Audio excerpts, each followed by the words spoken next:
It's 5:30. I call into session the work session of the Board of Mayor and Selectmen of the City of McComb City, Mississippi, November the 4th, 2025, 5:30. Work sessions are informal. It allows us to ask questions, provide opportunity for guests to talk to us. Hopefully, from gathering information, we can make intelligent decisions for the City of McComb. With that being said, we're going to start following our agenda. First is the Railroad Depot Museum, Ms. Ganeeth and Sam Daniels.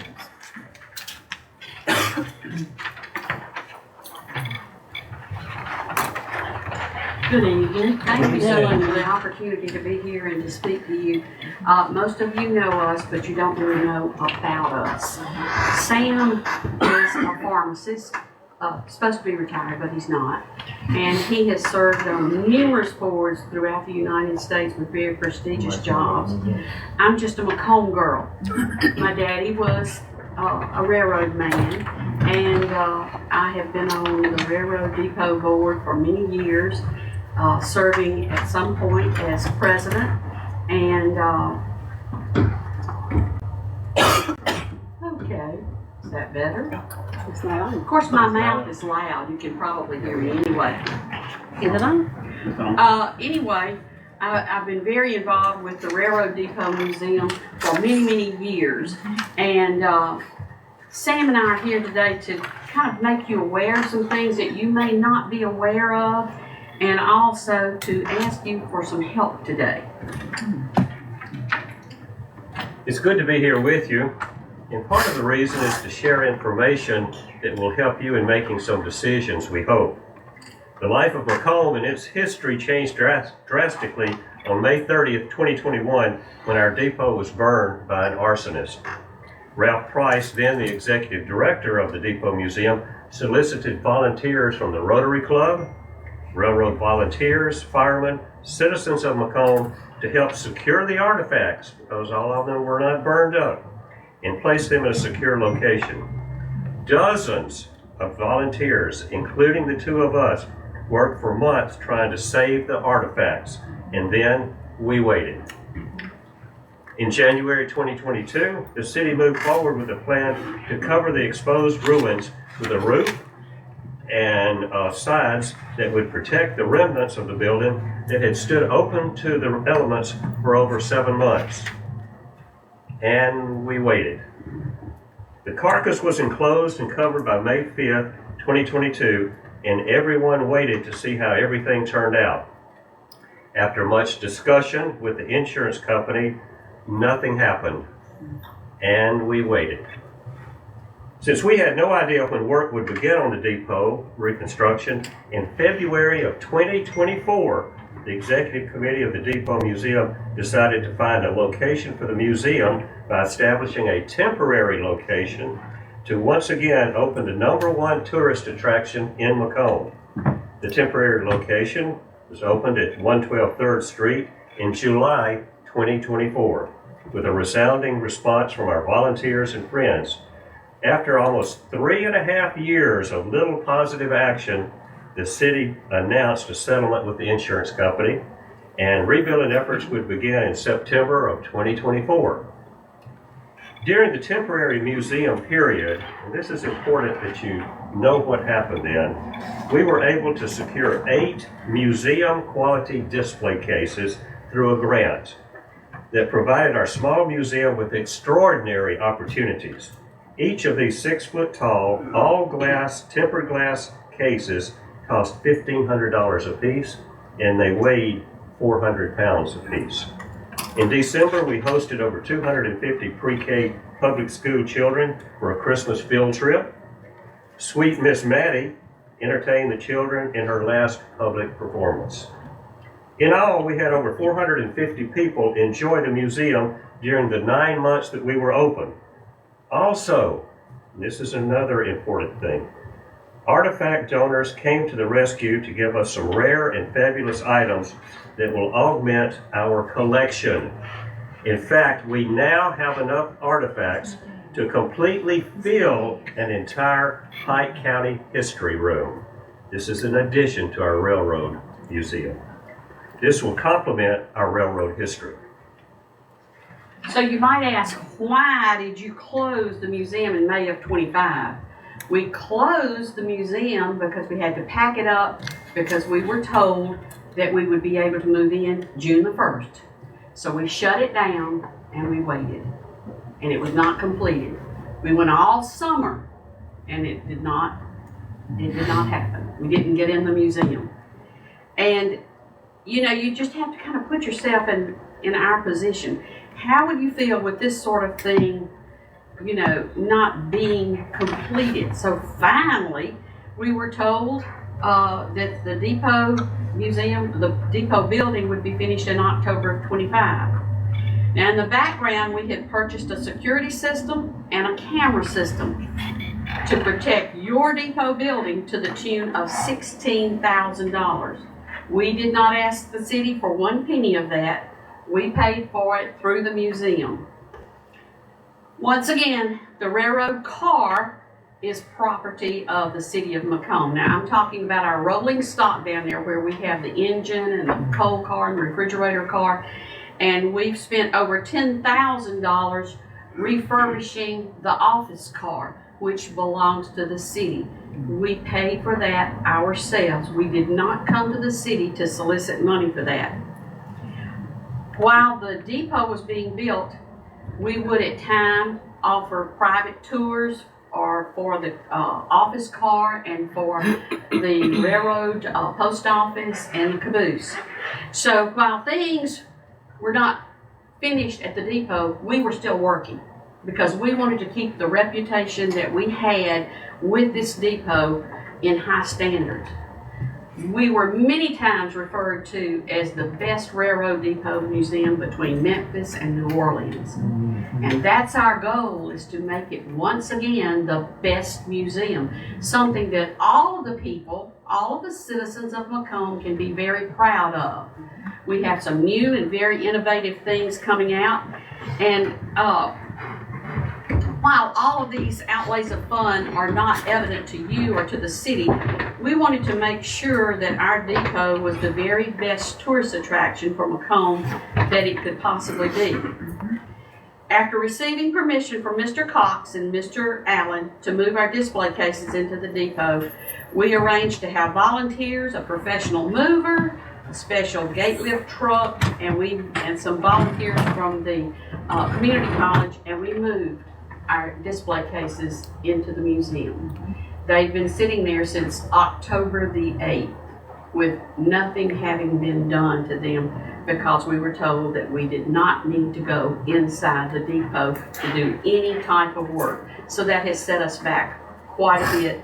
And you know, there's an expression that says, this might not be personal, it's business. You've heard that expression before. This isn't personal, it's business. I can't agree with that. To me, this is personal because it has affected so many devoted citizens, not just the two of us, but many devoted citizens who have given 4.5 years, not 4.5 days, not 4.5 months. We have given 4.5 years of our lives to getting this depot back to be the best it could be. Archives and History came down here and said the building could be saved. They have not been back since. They did not give us any money at all. The city gave us the money. We provided the money. Archives and History has not been down here one single time. So we're on our own and we're proud of it. And we want you to be proud of McComb's Railroad Depot and McComb History Museum. Yeah, in closing, we're faced with the news that we don't have any gas in that building. Yeah.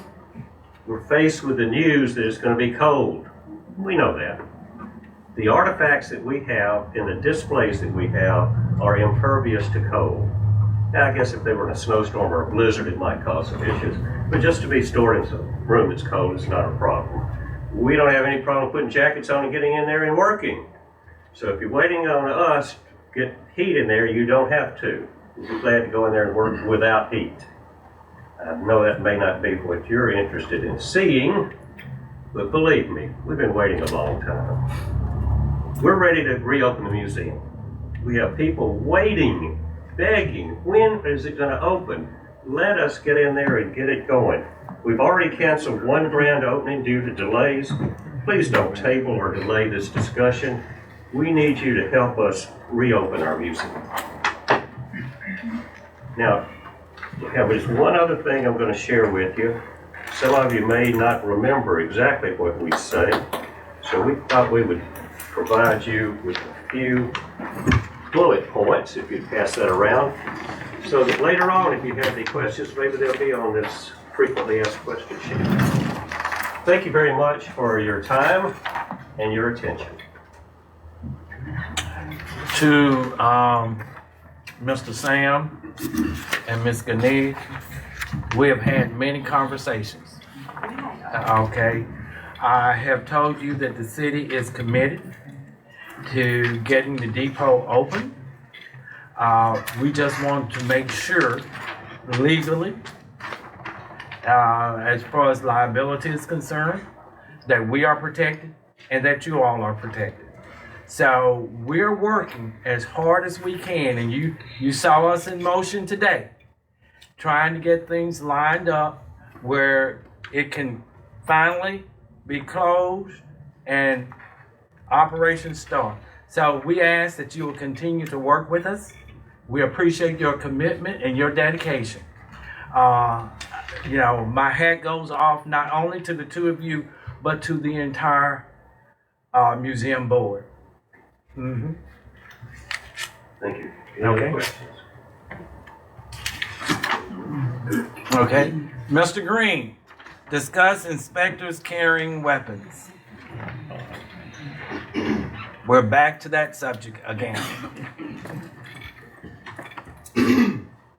How's everybody doing this evening? Good. The reason I wanted to bring it up again, it was kind of one of those things that I kind of made a promise to my guys I would dig into, right? Kind of see how the board felt about it. I think at the last work session or previous work session, maybe a couple months ago now, we had a brief discussion on it. City attorney challenged myself along with my two inspectors to go out and find an ordinance. Well, we didn't have any luck in locating an ordinance or something that spoke directly to inspectors open carrying weapons for their protection. As we said before, the matter is due to the homeless issue that our city faces amongst other cities of our size and larger, of course. So it is solely for protection purposes. They don't have any intention of arresting anyone or anything such as that. Again, I did give my stance. I kind of feel the same way. I don't think that we've necessarily had anything that was of a great significance to carry a weapon.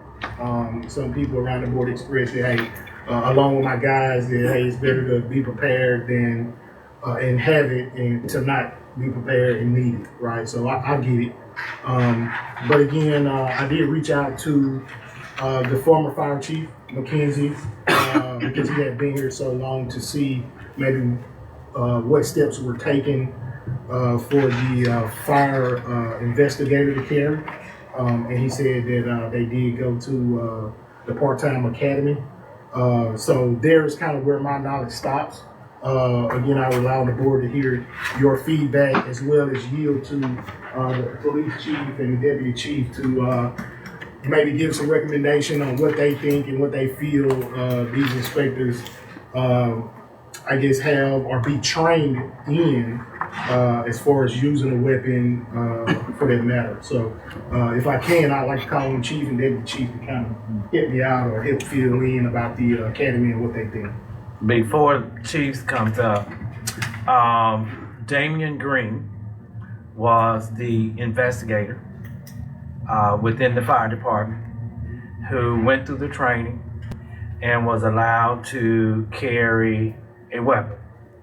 Okay, he was the first one that we had to, as an investigator in the fire department, and he went through that training that you're speaking of in order to qualify. I guess I won't say qualify, but become certified to carry. So with that being said, I didn't know the ins and outs of that training and what they would have to go through. So I'm going to yield, because of my lack of knowledge, to my police chief or deputy chief, whichever one wants to take it. Good afternoon. Good afternoon. With the part-time academies, there's going to be a few things for hearing that they're not going to need in those 6 weeks.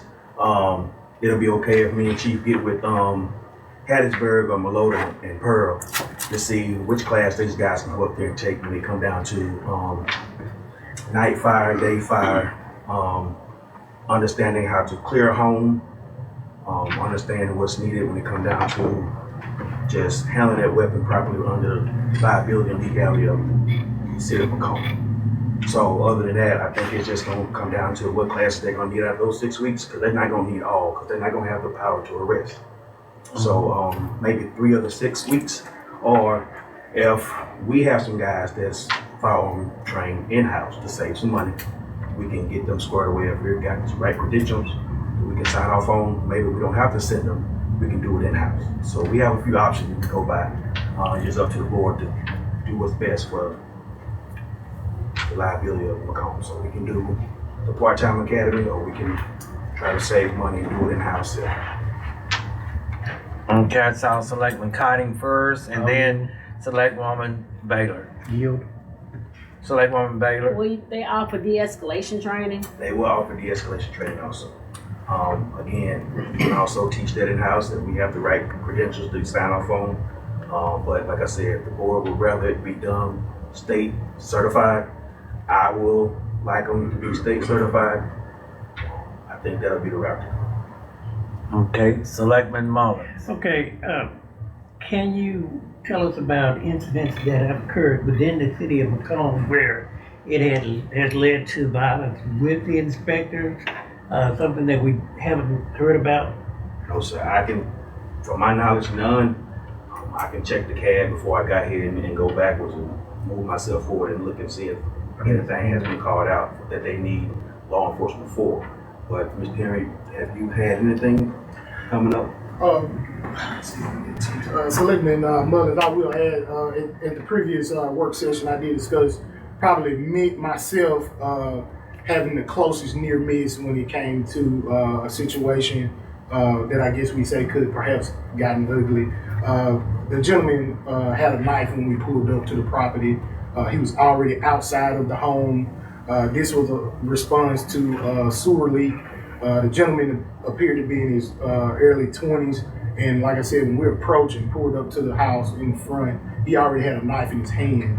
So actually, he did have a knife in his hand, but we didn't see it when we pulled up. So when I stepped out of the vehicle, I would say he was probably from here to the back wall from myself and one of the other inspectors. He never, made a pass at me with a knife or charged at me with a knife or anything like that. And I asked him, was there someone home who could discuss the matter? He went inside and I told the inspector, if he comes back out and stays tonight, we'll leave. So that's what we done. But that's, since I've been there nearly 7 years, that's the closest incident, or I'd say maybe the most fearful incident that we've had under my watch. So in Hattiesburg or Jackson, they will teach you de-escalation. So they'll teach you how to keep your six foot distance from someone. They do have a weapon or a knife, and they also teach you how to just digress a situation and walk away. But once you come onto a scene, you must have your at least 2 or 3 credentials on you to show who you are, and you must let yourself be known of who you are when you go into somebody's private property or such. So the academy will teach you those things. Well, considering the number of incidents, which only one, that you can report in a 7-year period, could you suggest something a little less lethal? Less lethal? Yes. Maybe our saber spray, our tasers. I always let them, this is the last source of resolution. And that's what you learn in the academy. This is the last thing you would like to do. We have a lot of tool belts. So, Selectman Thompson. so with that incident being that you occurred during your time, if you had a gun, what would you have done?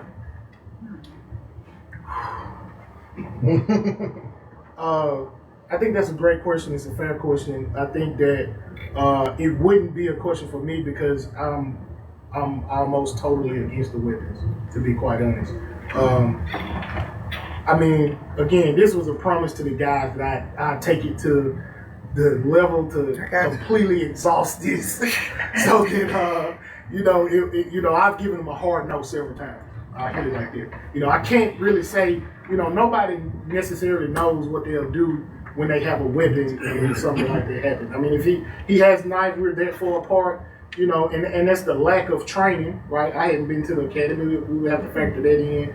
I wouldn't say I'd be reaching for a weapon, but as I said previously, with a weapon on your side and he has a knife, I feel that adds to the escalation of the situation. That's how I personally feel. Someone can carry a weapon and you're inside a gas station. If that person is not an officer and you see the weapon, you probably gonna feel some kind of way. Now, if somebody's carrying a weapon and he's concealed, you don't never have that heightened fear of something could go wrong. So it's hard to say, what I would do in that situation. I mean, it's just difficult, especially not myself not being trained, by the academy. I have a concealed carry license, but that's not. I don't use it at work. I don't feel like I need it at work. But I think that's a fair question, but kind of difficult to answer that situation. Okay. Selectman Kai. So, kind of recap where we're at. In the past, we've kind of leaned off of past ordinances to form future ordinances, or modeling it after other cities, and none can be found. So we would have to create our own ordinance, which would, I guess the city attorney writes all ordinances, so the city attorney would have to write us an ordinance that would go down this path. I hear from the board, and in my opinion, we buy the equipment for everyone, so we pick the armament, per se, for lack of a better word, of them. If we wanted to go with a rubber bullet or a spray or whatever, something less lethal. And then from the police department, they're asking for a hair more time to set up a possible course of study for this training that does not pull them from their job for 6 weeks. And that applies to them, to what they're actually going to run into. That would give them some level of certification. So, yeah, I'll leave it at that. City attorney. Mayor, my hand is raised. Okay, thanks. I appreciate that. So, Mr. Green and to the code enforcement officers that are there, please understand that it is, I want you all to come home safe to your families every night too. However, it is my recommendation, my legal opinion offered to this board that such an ordinance not be approved. Traditional code enforcement officers should not carry weapons under Mississippi law unless they also qualify as law enforcement officers under Mississippi Code Section 45-6-3. I've heard you mention fire marshals. Under state law, the only fire marshals or fire investigators that are authorized to carry are those that are employed by the state. And those persons have to have the proper law enforcement officer training pursuant to Mississippi Code Section 4511, 103, and 105.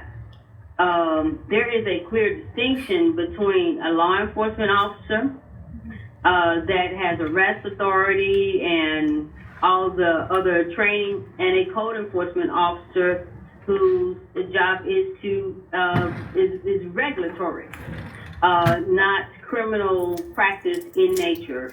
And so for liability purposes, and given that there is not precedent in the state of Mississippi, I think Horn Lake may have something, but that officer, that code enforcement officer position is actually a part of the police department and under the supervision of the chief of police, not under the code enforcement director's position. So that person also has law enforcement officer status conferred upon him, i.e. he has been through the proper training.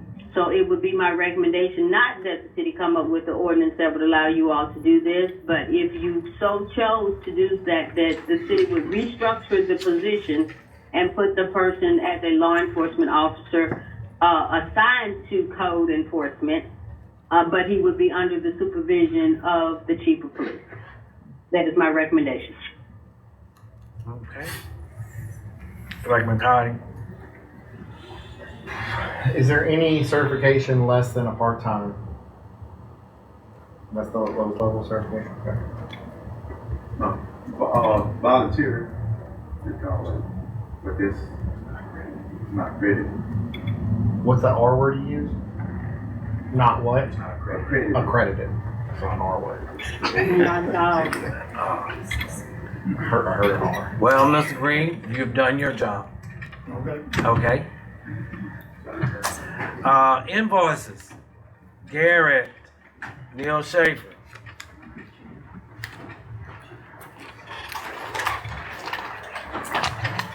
And Garrett, also number 7, payment number 7, include that in your discussion. They have it there in front of them. All right, so I'm not looking at the Delaware invoice, but that's a Neil Schaefer invoice that we've got.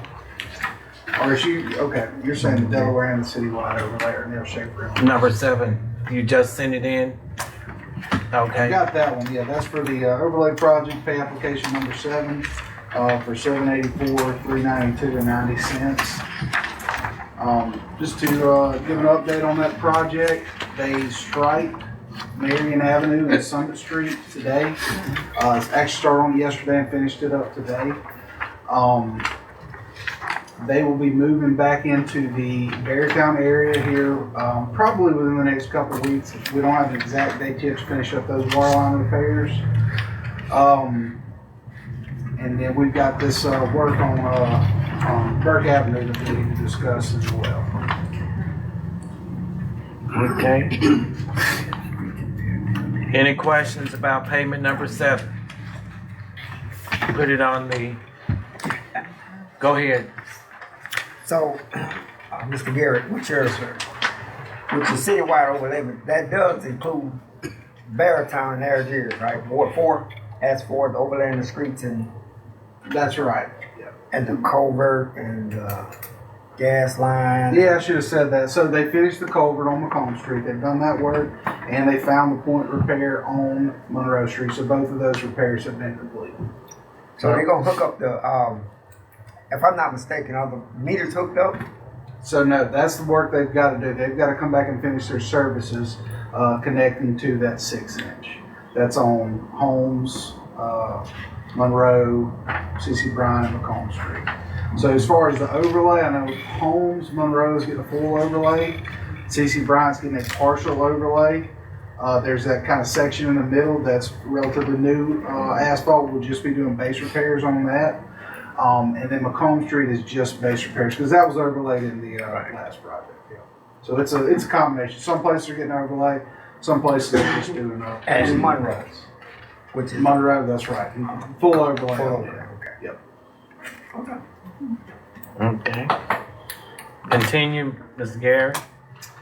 All right, we to the Burke Avenue stuff. All right, so we've got a couple things here on Burke Avenue. I will do the change order first. So we got a change order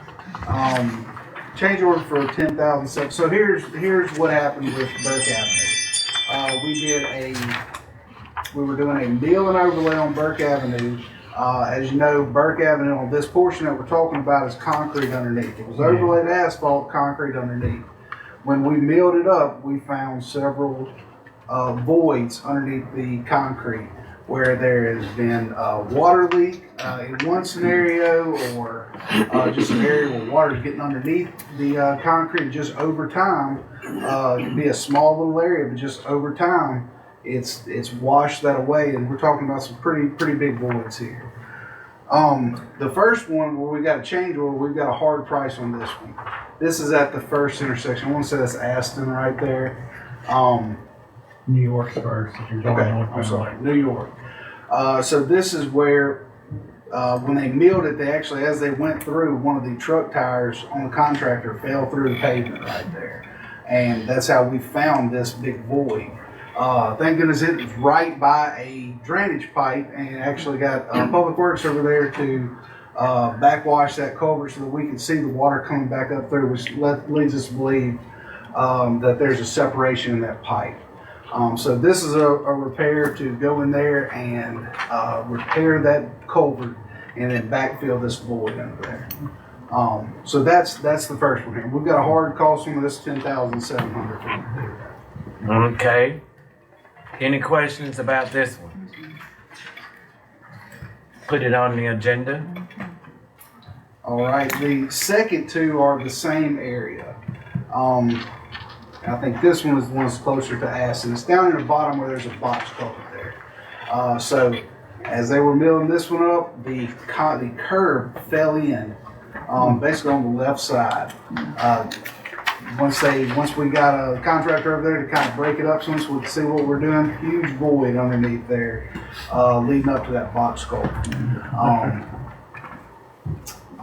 So where that void's at, there's also sewer that runs underneath there as well. So we don't know if it is the box culvert that's the issue, if there's some separation there, because we don't see a settlement right on top, which is what we typically see if there's a separation.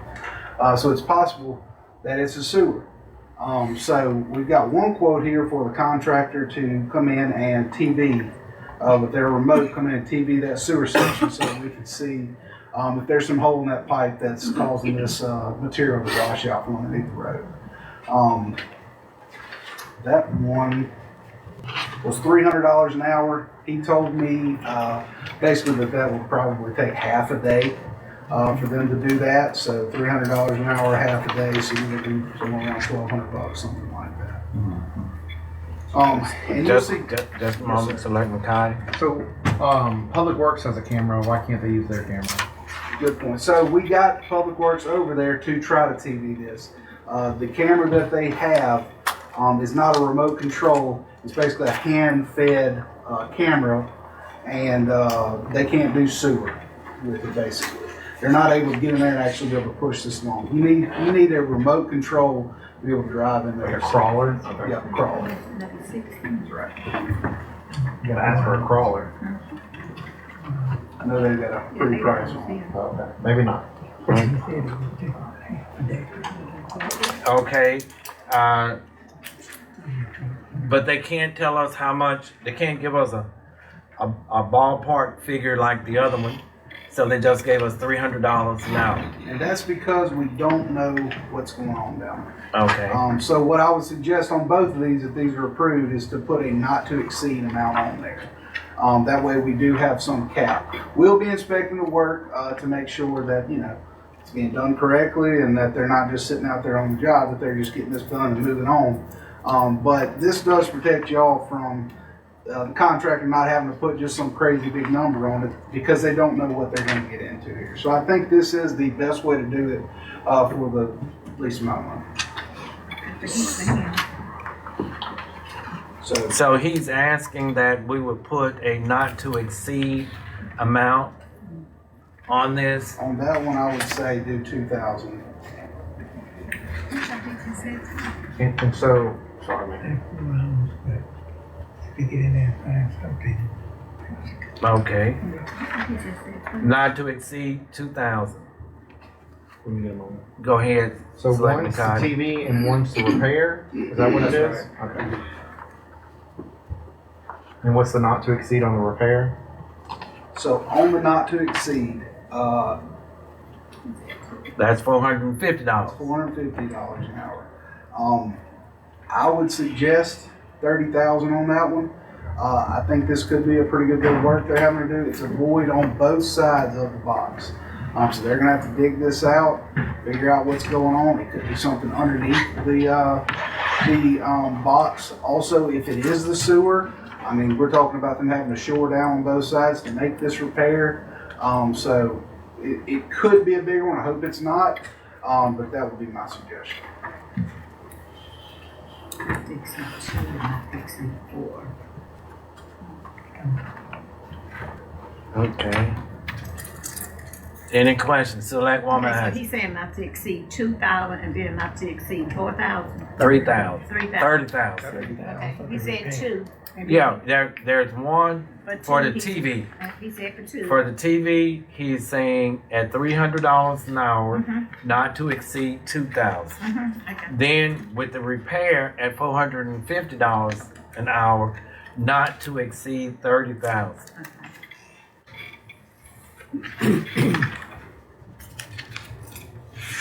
All right, there's something I missed on the TV one here. So it's going to be a day for them to do that, and it's got on here an 8-hour minimum. So that not to exceed number needs to be $2,400. Okay, 24. That's Okay. Mayor. Yes, Selectman Thompson. So does this this $30,000 not to exceed, does that include any material or just a complete repair, or do we have to purchase something, or what are we looking at for 30? Yeah, no, that's everything. So the $450 an hour you're seeing there, that's just for their time. Right. You'll see under there that he talks about necessary repairs, talking about basically the material they use will be at the bidding price plus an additional 20%, which is the typical contractor market. So yeah, we're talking about the per hourly rate plus the actual material. Okay.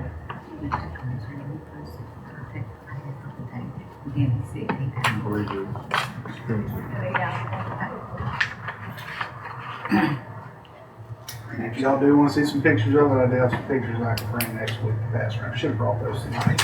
But it's pretty people with them. Do we put this on the agenda? Okay. What about your invoices from Neil Schaefer? So the Delaware one, I don't have what those two amounts are. Okay, Delaware Avenue is 36,260, and the citywide is 24,150. There's a possibility we'll have one more small one for Delaware, and then we've got several more for the overlay project. Okay.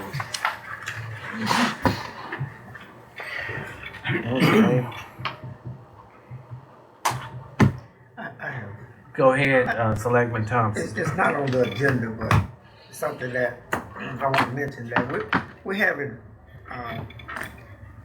reoccurring problems on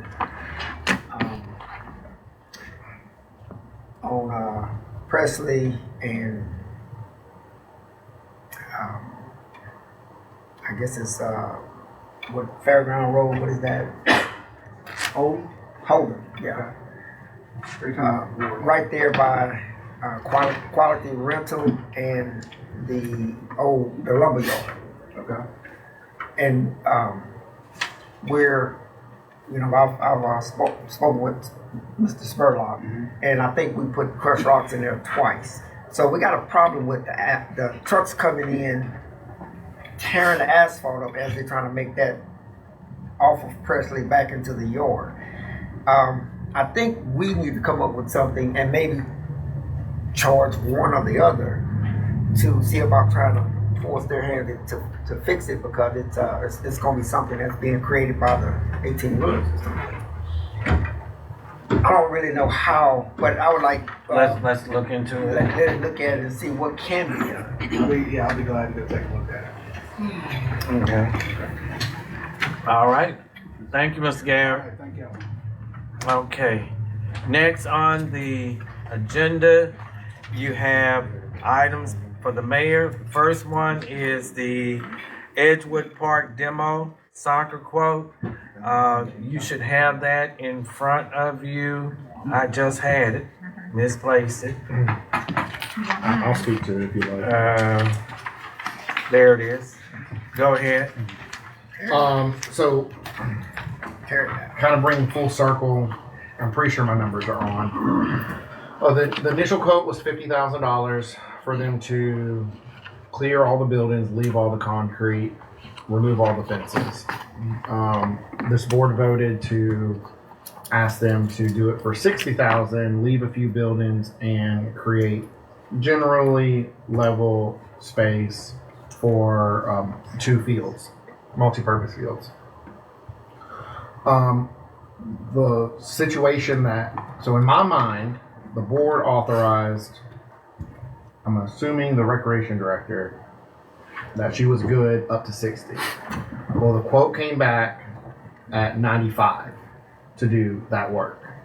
And so, because I guess there's not enough dirt there and they have to bring some dirt in.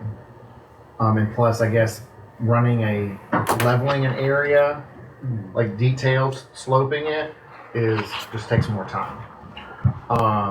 So in my mind, because I don't think we're going down the sprinkler path, and I wouldn't recommend that, the quote in front of you is $95,000 to get rid of the retaining wall, which is one of the things that wasn't in the first quote, and create the fields. Or go back to the original quote of just 50, and you can see what it looks like when it's done. Yeah, that's my recommendation, is we go back to the original quote of 50 and clear that place out. It's a mess. And I think the residents of the area want it to be just a green space as opposed to leaving all of that, the additional buildings that Selectman Cotting was indicating that we keep later.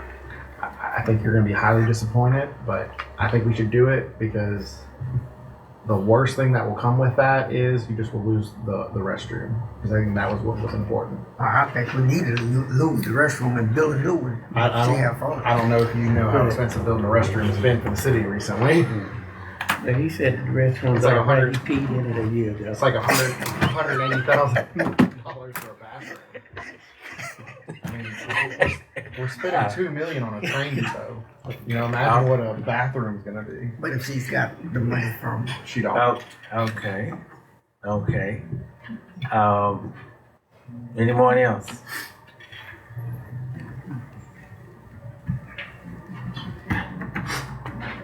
Put option A, option B on the agenda. Option A 50, option B 95. Yeah, I don't know. Okay. Put it on the agenda. We'll get the wording together. Okay. Next, Mississippi Municipal Plan. You should have that in your.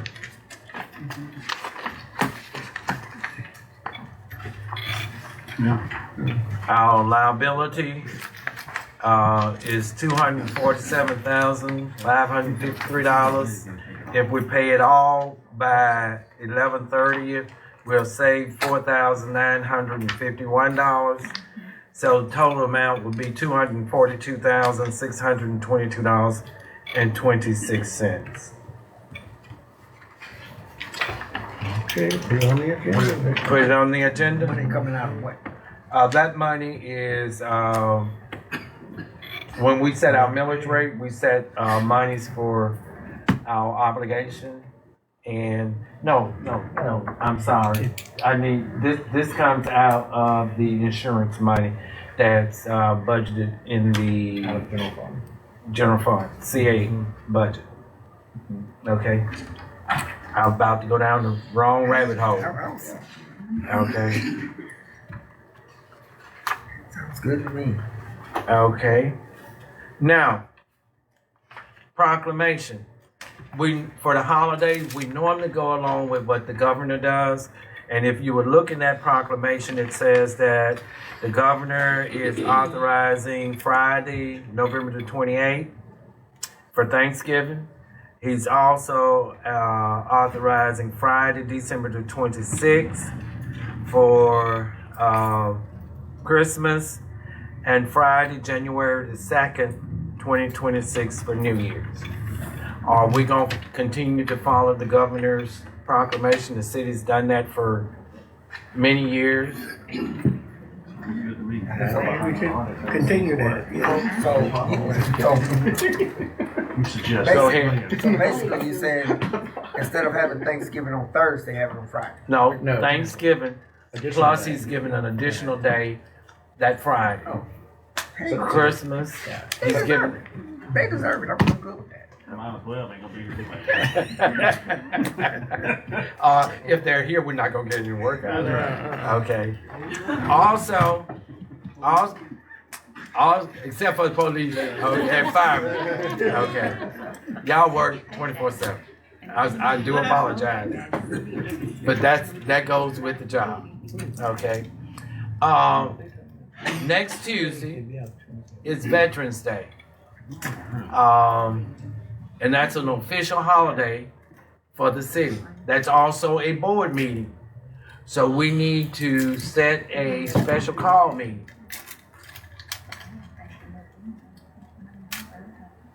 I'm looking. I don't hear nobody talking to me. Next Tuesday. Everyone will be Next Tuesday is Veterans Day. It is also our regular board meeting day. Okay? I need a date for a special call meeting. The 10th. I have a game that Monday. Monday, why? What Let's do about it Saturday. Why do I have a game? what about Wednesday the 12th? Is Wednesday What church about night the for us? 7th then? Call it 11. It's Veterans Day. What about nothing the Okay, They're 7th? not here. No employees working. Oh, It's an official holiday for the oh, city. I'm okay. Okay. What about this Friday? Huh? You're gonna be out of town either way. The 7th, we won't be out of We'll town. be back on the 7th. That would meet the 7th. Mayor, let me say, I would not be able to attend a meeting on Wednesday. I have an event with over 50 Okay. Going to the next women one, coming to Thursday. my house on Wednesday. So Thanks for the invite. Either Friday or Are you a woman? sorry. I can't. We get to decide that. oh, we invited. So Thursday, Thursday, 13th. Thursday, We still trying to okay with me. You were gonna call in either way, ma'am. I have a game She Thursday. had a game. What about the 7th? The what? The 7th. You mean this Friday? I will not be here. The 10th. The 10th sounds Yeah. right. What did we decide? Why not Monday? Cause I have a game. Oh, But y'all could do it, I'll call in and you just hear the buzzer. yeah. We don't have anything to. the 10th or the 12th, whatever the Thursday is, the 13th. Either way, I got a game, Either so I day is just. fine with me. do it at The 10. 10th. What'd you Yeah. say, Bruce? Either day is fine with me. Somebody just say it. 10th. The 10th. But she's not gonna be here. What time? I can be here on the 10th. Oh, y'all want to do it earlier in the 3:30, day? huh? You want to do 3:30? I wanna look at something. We gonna get a game. Play McComb on that day. Hey, if you right down the street, no problem. I have to ride with the cheerleaders, thank you, sir. Your team. Thank you. That's your team, right? The cheerleaders is your team. It is. Okay. That's a job. Let's do 3:30. 3:30. Out of time's all right with me. Okay. The 10th. Madam Clerk, special call meeting We can do like 2 and on Monday, the Whatever I do, 10th. I call in. Okay. Two is good. Can you be here at 2? Now just remember that's my birthday. I expect a cupcake for real this time. Are you gonna be here? Nope. No. On the 10th? No. On the 10th, yes, I'll be there. Okay, then you'll get a cupcake. Mayor. All right, very Selectwoman good. Baylor feels like she could be here at 2 o'clock. 2 o'clock. I feel like I I can't. can wait till something. 2 o'clock. The phone call will. Look, that's why I'm asking. It's fine. Get clarity. Special call on the 10th, 2 o'clock. Okay? Please don't have. I'm calling. You'll call it. Okay. Okay. I called this last meeting. You'll get an officer at your door. You'll get reminded. I'll let that bring it to the school. Okay, next, We have an invoice from Mill, Scannion, Dye, and Pittman. These are our annexation attorneys. And you will see that their bill is there. They have, you talk about the amount of time our city attorney, look how they bill us for every telephone call, every letter, every whatever. But their bill is $10,691.39. Okay. Ain't even annexing a business. Yeah, who calling? Look, you got it there. Who's calling? Say hello. You got it there. Put it on the agenda. Way back in March. Okay, you got the housing report. You got the housing report from Ms. Sonia, Court Services.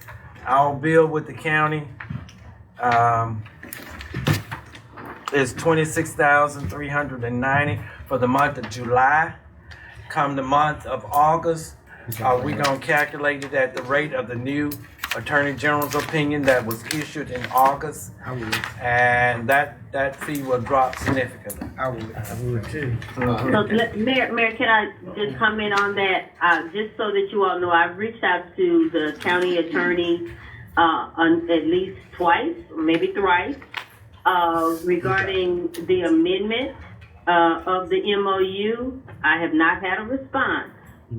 So those of you who may be talking to him on the side, just letting you know. Well, whether he respond to you or not, we're gonna cut the rate down, and we're gonna go from there. And they will have to deal with it. They'll call us. He'll call you then when they're short. You can have mine. Okay. Just tell him. Put it on. You have to make a motion too. Yeah. We should have invoices from Horn.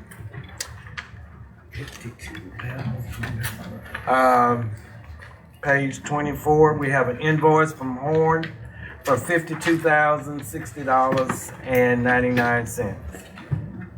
If you need Horn to come in, let me know. I call them, or city clerk will call them and ask them to come in, just if you have any questions. Okay. Mayor, Yeah. I think we should have questions for Holmes too. They Okay. need to come in and give us a report. Okay. I was looking for Jay Wilson because he sent us two documents, but he's not here. So I'm going to skip Jay Wilson. Miss Ramona Patterson has asked me to handle this for her, or did she ask you to handle it? She actually, yeah, I can. Go ahead and handle it for Miss Ramona. She sent out this flyer for us to be involved with the order. Spread the word of Hope for the holiday. Hope for the holidays. She does it every year. I've gone to it several times. It's a very nice event where they give toys and food, clothing, and to the needy. And she served over 400 to 500 toys each year. So she's asking for the city's support in this event. I've already given her permission to put a box on the first floor here at City Hall, collection of toys. This has been done for the last 5-6 years, I think, supporting her event. I'm thinking that she's asking us as individuals To donate. To this cause. And it's very nice. Very nice. With that being said, do we have any department supposed to respond tonight? Selectwoman Isaac. Mayor, okay, it's different churches in the communities also asking for help, like to feed the people, who's not getting the SNAP program. And I'm just saying, like Reverend Hartman, Brother Martin, the missionary church on Highway 98. I'm saying they asking that, we also help, contribute to the starting box. Like this week, they're asking for a bag of red beans and some rice, and then they go give it to people, you know, to different boxes all through the city. You understand what I'm saying? So they're asking for our support. Okay, and that would be probably from an individual level, supporting that collection for the needy. Okay. Department reports. Do we have any for today? Yeah, I went home. No, they're sitting out there. I don't see nobody. Okay. They gone. It's the first. It should be Your next work session. It should be Red and Henry. Okay, Miss Joyce. Recreation for the month of October, Ontario Park, 2 contract rentals, MLK, 5 at the gym. We had open gym, fall break, sports park. We had Ravens football, 3 of our teams went to the playoff this past Saturday in Fayette. We have a travel team that played games at the sports park. We co-sponsored with the Boys and Girls Club for their Lights On after school on the 23rd. Christmas parade registration is going on now until the 26th. It's $25. December the 1st through the 3rd is going to be $50 for the last minute who want to register. We have basketball for the parade. When is it? December 6th, 10 o'clock. Youth basketball registration is going on now for ages 6 to 17, $15. And Christmas parade theme was the night before Christmas. That's me. When did you say cut off, Miss Joyce? For The parade. the 3rd, December 3rd. I'm gonna give her a hard time. Okay. You don't think you need to extend So like it? We did. Because other people be still trying to pay their money at the last minute. It's always. I know it's always. We set it out. I think you have to have a cutoff date. Yeah, you be doing it to December the 6th. If you don't, Exactly. give them the time, that's the deadline, and just keep it rolling. It's gonna be on Facebook. It's on Facebook. Yes, ma'am. You got a success story and a barrier? Oh, the Ravens will host our league championship this Saturday morning at the multipurpose field at 9 o'clock. Area. I'm still working with my part. Okay. Do want to congratulate the Titans who went to Jackson on Sunday and 6 years old came back as a champion. Okay. Report for October for Public Works. Work order outstanding for last month. Street had 56, utility had 18, traffic had 7, cemetery and parks had 2. Work order open last month. Street had 111, utility had 90, traffic had 10, cemetery had 2. Work orders closed last month. Street had 89, utility had 86, traffic had 4, cemetery had 2. We are cut off 211 meters this last month. Also, we located 143 811. Okay. Any I got your stories? None. Okay. Anyone else? Henry. Okay. Henry say he does not have his. Criminal. Okay. Miss Joyce again has emphasized the Christmas parade. I do want to emphasize that the Christmas tree lighting will be December the 1st at 6 o'clock. There will be information going out as it relates to the Christmas tree lighting. December 1st. December the 1st. Hopefully a new location as well No, well, for the tree. we tried to find a new location for the tree. I got an idea. On top of your head. Close. It's very close to that. It is very. Yeah, If nothing else, meeting. yeah. Just you put it up. Let me know, and we can try my spot. Yeah. We can tie down the rest. Meeting adjourned.